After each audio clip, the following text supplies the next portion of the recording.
Hello and welcome to another episode of Wednesdays with WV. This is episode number 56.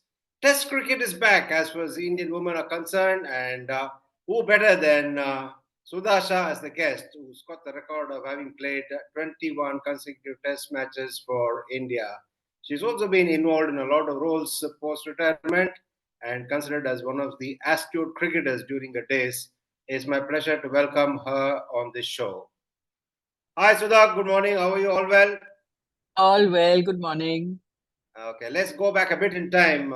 When you took up this game, it was generally unthinkable, wasn't it? Girls taking up cricket and playing it.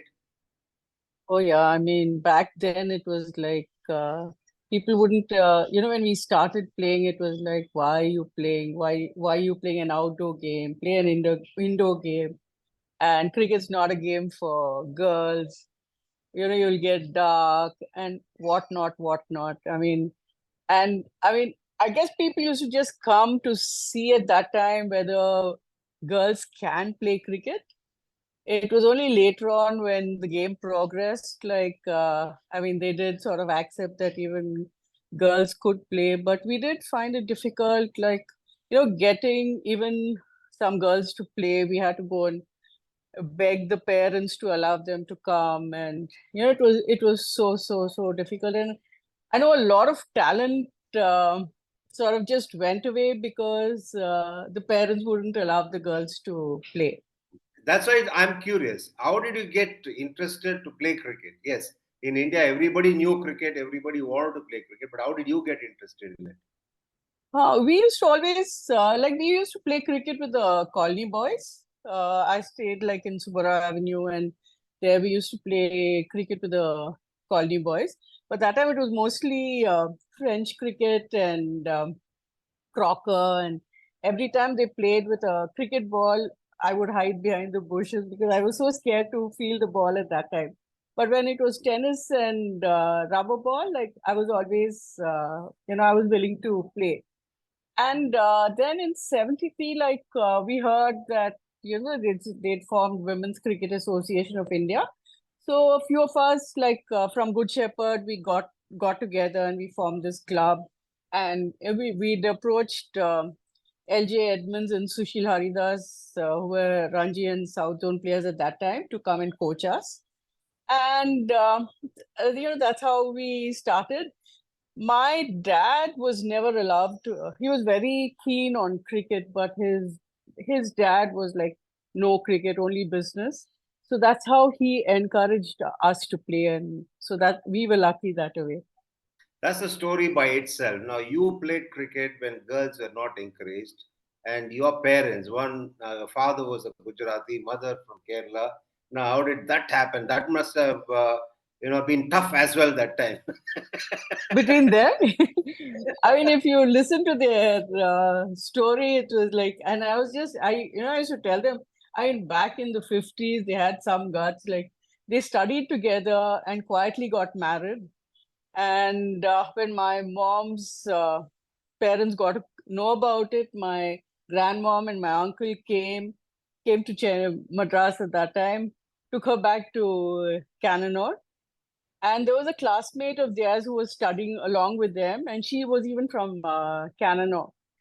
And my papa gave her the money for the ticket, made her buy the ticket, give it to mom, and mom left Kannur and came back to Chennai, and then they were together.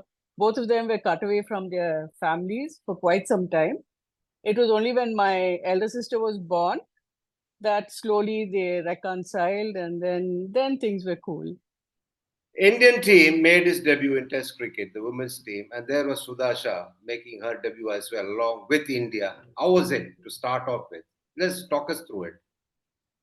At that time, it was like, it was the first time we were all playing test cricket, and it was it was a novelty for us also. And we played an unofficial test series against Australia. And at that time, we were told that it was an official test series, and Australia had been playing for quite some time. And we played three test matches, unofficial finally it became, and one was in Pune, another in Delhi, and then in Calcutta. And in that series, we had three captains, and it was fun. I mean, all of us, all of us made our debut together, so it was, it was just fun at that time. Didn't know what to expect, but then I guess we just enjoyed playing for the country at that time, and young and enthusiastic, and it was just fun. I mean, if you think back, I was captain in Delhi, and the game ended in a draw. We needed one wicket, and they needed 3 runs to win. And I mean, it was like, thinking back, I must have been 15, 16, and I was like, I don't know what my thought process was at that time. I mean, now thinking back, I really wonder what I did as a captain at that time. Now, even out of curiosity, did some people come and watch that test match? Oh, yeah, there were a lot. As I said, earlier they used to come to find out. And, the Aussies used to wear those culottes, those divided skirts. And many of them came to find out, like how they play with skirts, and how we'd play cricket. And it was just out of curiosity that many of them came to watch us, like. And But then we something, did have crowds. and then something phenomenal happened after the unofficial series. You played a six-test series, was it right? Yeah, but I think one was we just played five, and one was there was riots in Jammu, and we didn't play that game. But five must have been taxing then. You wouldn't have perhaps got into the physical fitness part of it. Playing five test series could have been tough. It wasn't really. I mean, I guess all young and enthusiastic, and we were. I mean, we. I don't think we ever felt that we are playing five test matches at that time, and it was cool. It was really cool at that time. Fitness wasn't. I mean, they don't. We didn't lay that much stress on fitness, but I guess Fitness we were only young. existed in the dictionary then. No, but we did. I mean, later on, we started working on our fitness, but at that time, it was just game fitness types. It wasn't really do all your the scientific way of doing your fitness. It came on just later. Even the governing body must have been in the dark, isn't it, as to how to take this game forward at that stage. True. I mean, like our secretary at that time, Mr. Mahendra Kumar Sharma. I mean, hats off to him. I think thanks to him, women's cricket is alive today. And I mean, it was like he'd give us the best of facilities or whatever we wanted. And we don't know how he managed the funds, because it was very difficult to come by, getting sponsors and things like that. But he saw to it that, we got matches. He got the World Cup in 76 to India. And he was always looking to see that, we have exposure and we grow in the game. A three-test series, unofficial though, followed by a five-test series. And after that, how frequently did you get to play a test series? We did play till 81, we played matches. Then 86, in 76, we went to Australia and England.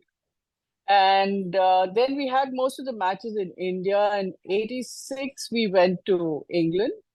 And then there was a gap where I think from 86 to 91, there were no matches. So lots of girls missed out on international matches at that time. But we played Australia, New Zealand, England at that time.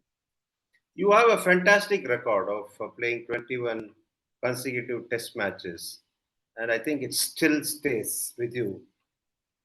Are you happy that you could get to play consecutive 21 test matches? Because Yeah, I mean, it must have been a case of giving opportunities to everybody then, because it was just more amateurish then. yeah, true. I mean, those days, none of us thought of any records or anything. It was just that, oh, we are playing for the country, and we're so excited about it, and give your best. And I mean, there was no question of having records in your mind. We just play. I mean, anybody, doing well, we are happy. And it never ever occurred to us that, you have to get 100 or a 50 or anything. It's just that if you do well for the team, you're happy. It was that sort of a thing. And I mean, looking back, yeah, 21 tests continuously. I mean, a great thing, but at that time, it really didn't matter. Your sister played cricket as well, but she didn't stay the course like you did. She veered away from the game, didn't she? Yeah, she got married a little early, and she did play even after she got both her kids. And then I guess family commitments, and she had to give up. So she played for Tamil Nadu and South Zone. You mentioned it was hardly anything happening between 86 and 91. Must have been frustrating, that, wasn't it? 5 years of It nothing happening. Oh yeah, it was. It was really.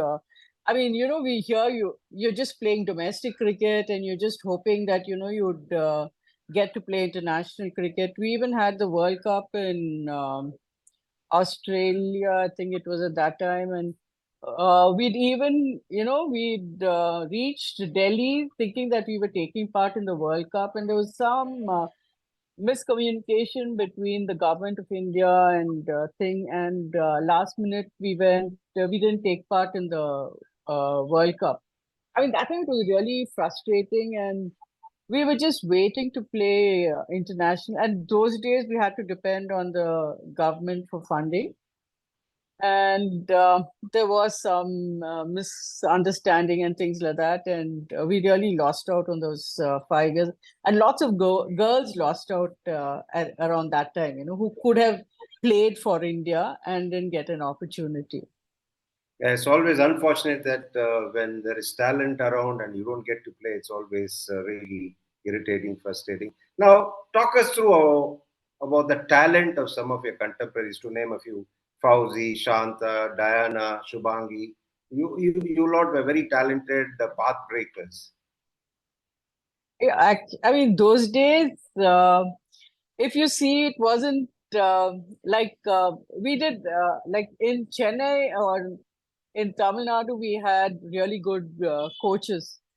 And most of the, like, say for Diana, though, of course, was a pathbreaker in Bombay. And Shanta used to play softball, and then she got into the game. And if like, as I said, it was just that we had to perform. Whether you get like, even if, say, you're saving the team, not getting many runs, but staying there, it was like a great thing. And with Shanta, Diana, Shubhangito was like a very talented leg spinner, very stylish bat. We had, I mean, Sandhya Agarwal was there, who was really talented. And I guess if, I don't know, with today's, the way game is and the bats and all that, I think if we had it at that time, it would have made a bigger impact on our games and our scores and our results, I feel. With whatever we had, we used to sometimes share bats and gloves and pads and, that sort of a thing. And the way we used to travel for the matches. I mean, thinking of all that, I think we really, really performed well at that time. The societal lens, did it view you girls with kindness, encouragement, admiration, or condescension then at that stage in those days? As I said, at that time, it was like curiosity. And they were like, oh, women can't play cricket. They were a little condescending. Post retirement, you were involved in a lot of roles. Now, that cliched phrase, giving it back to the game, what does that mean according to you? Actually, it's thanks to cricket, I am what I am today. And once I stopped playing, I mean, I played cricket right from 73 to 97. And it was like, there was no way I could get into administration. I'm not a great administrator at all. And the only thing I thought of was like, even while I was playing, I was, like into helping the girls with their game and coaching. And that's when I thought, like, at least whatever little knowledge that I've gained from the game, I should be able to help the others, and I got into coaching. And it's nice. I mean, when you know that you can sort of help somebody in their game and mold a person, I think that sort of gave me a lot of satisfaction. And that's how I just got into coaching, and I was very happy doing it. Gradually, the current team is getting to play Test cricket. Are you excited by the return of Test cricket? Obviously, you must be. Oh yeah, oh yeah, it's great. I mean, I think Test cricket is Test cricket, and 50 overs and T20s.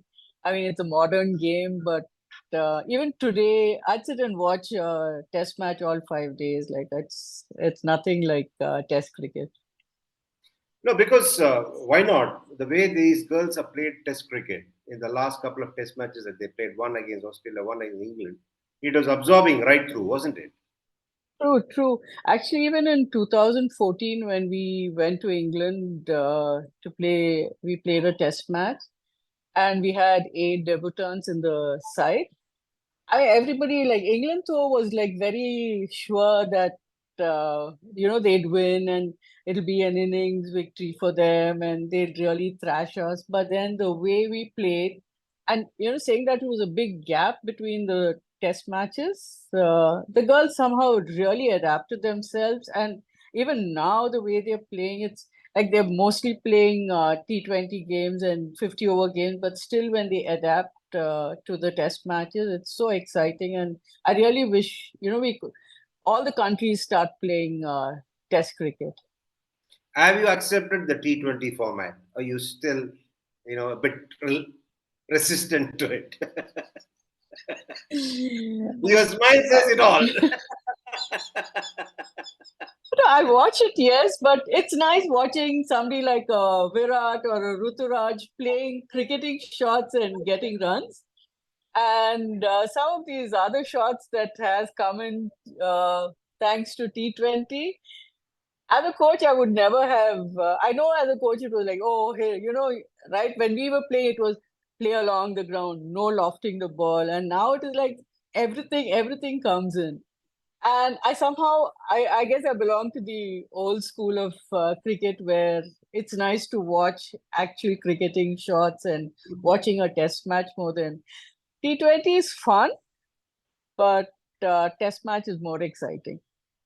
The fitness levels that players try to achieve these days, both the men's verticals and the women's verticals, is remarkable, isn't it? Oh yeah, I mean, I think the number of games that they're playing today, and they have to necessarily, work on their fitness. And I think with the advent of T20, the emphasis on fitness has come in more. For us, as I said, in '86, we that was the first time the Indian team actually went through we had a rigorous fitness camp, and we had a 52-day tour of England, and not one of us got injured at that time.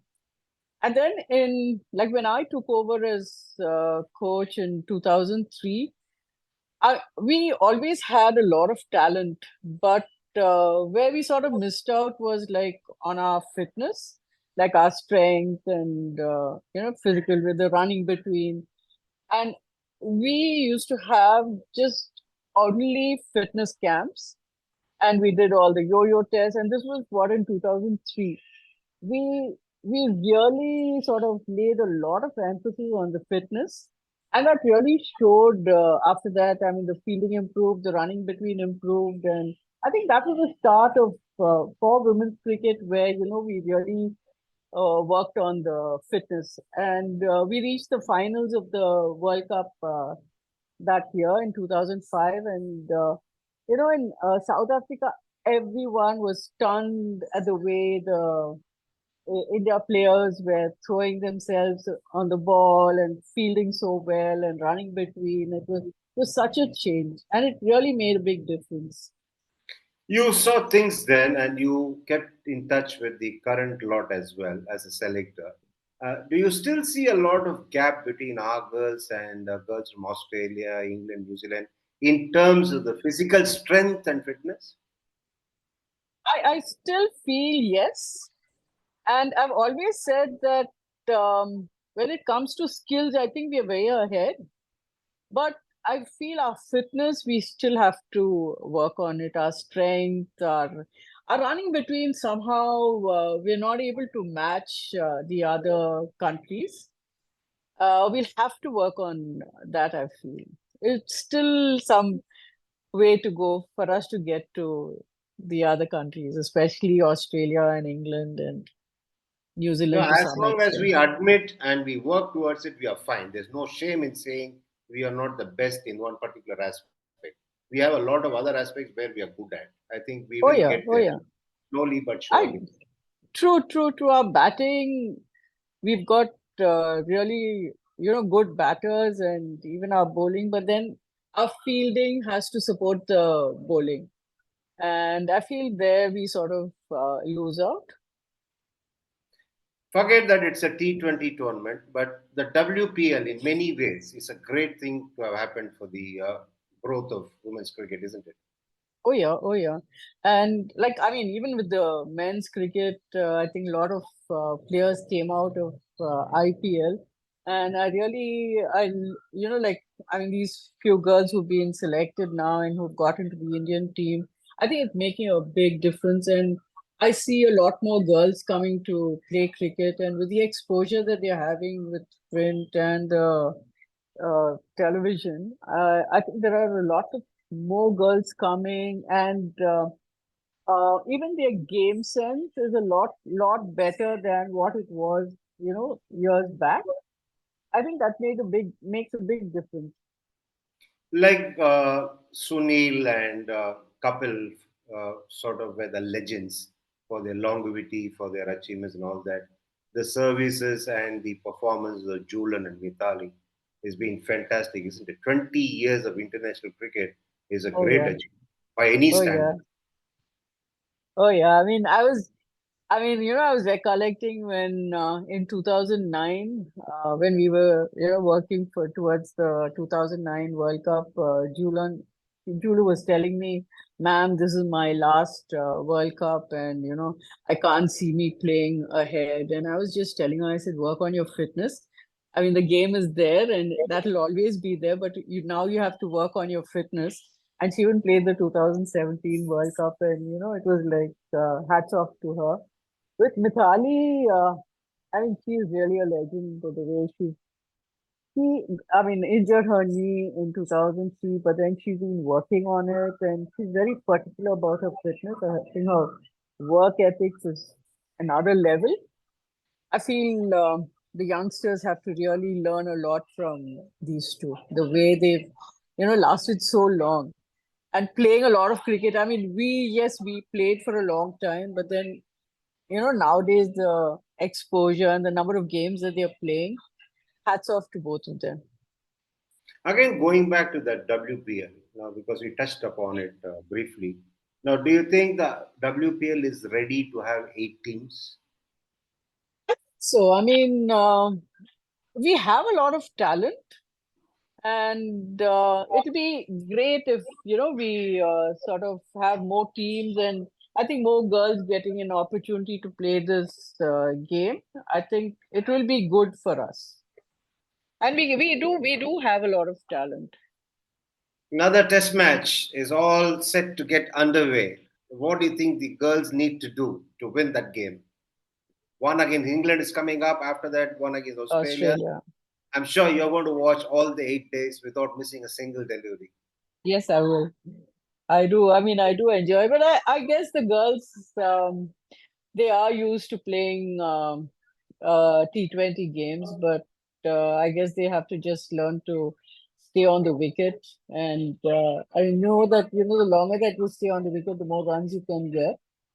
And just play every ball on merit. And I think of the good matches that we played earlier, the test matches that we played earlier, and just carry on like that. And I'm sure we'll do well.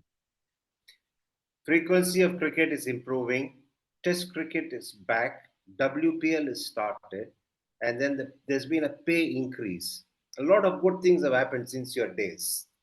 Now, it's a good start. Of course, there's still a view that a few more things need to be done. But until now, all the improvements that have taken place must have really thrilled you. Oh yeah.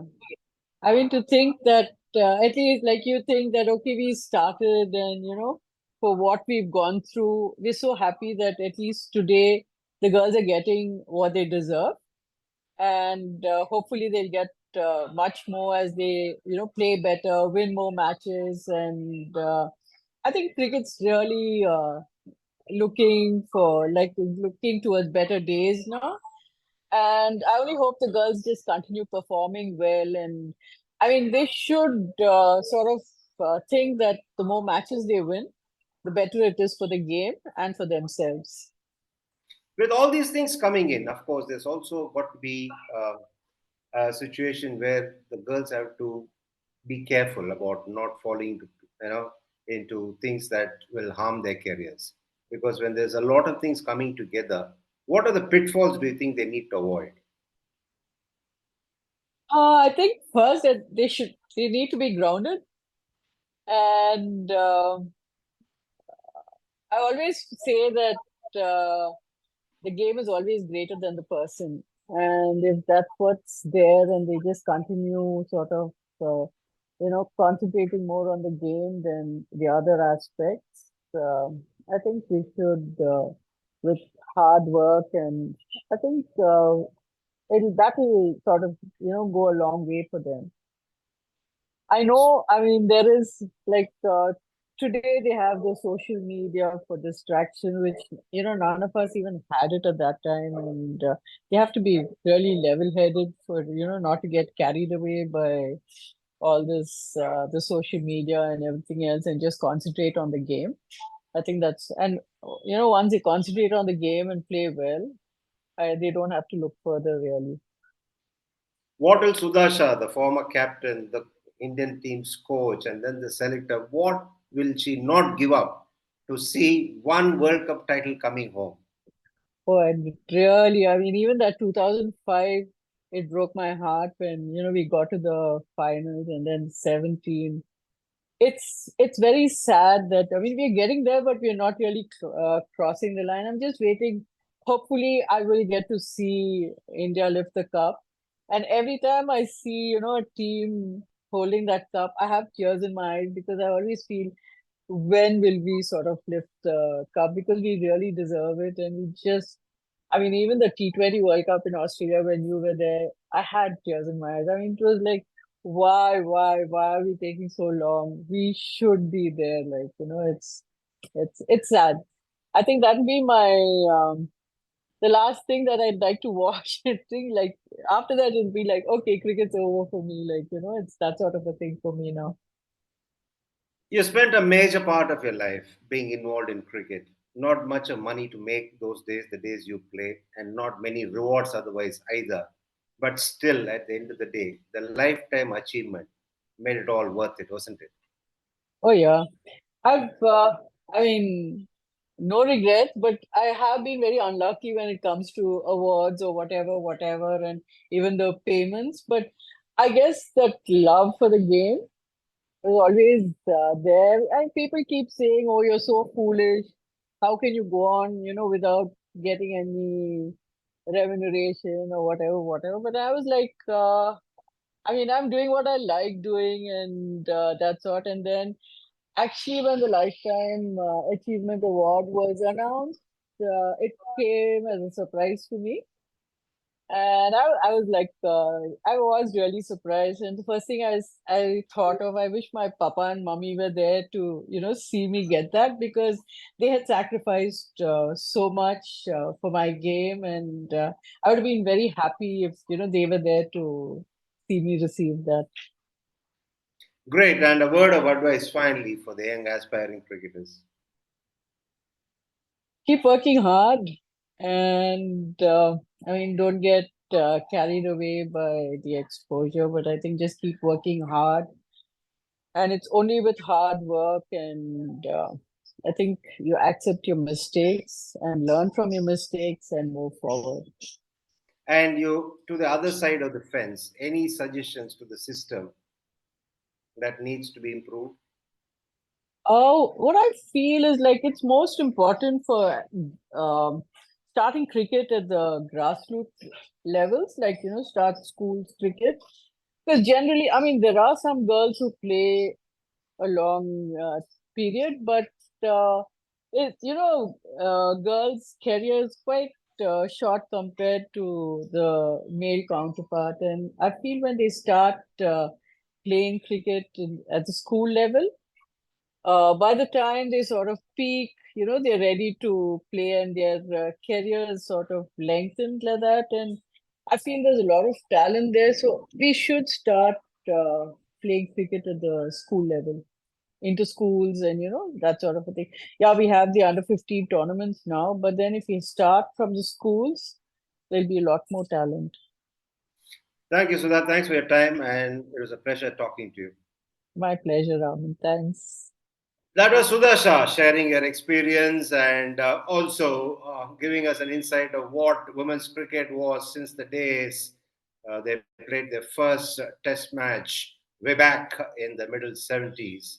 And of course, a lot of things have changed since then. I'm sure you would have enjoyed the conversation. As I always say, for those who joined us for the first time, log on to the handle of Sportstar and see all the earlier episodes. I'm sure that you'll enjoy all those episodes immensely. For those who've been with us all through, continue to enlighten us with your comments and feedback because we are always looking to get better and better for your benefit. And until I catch up with you next time, be good and stay safe.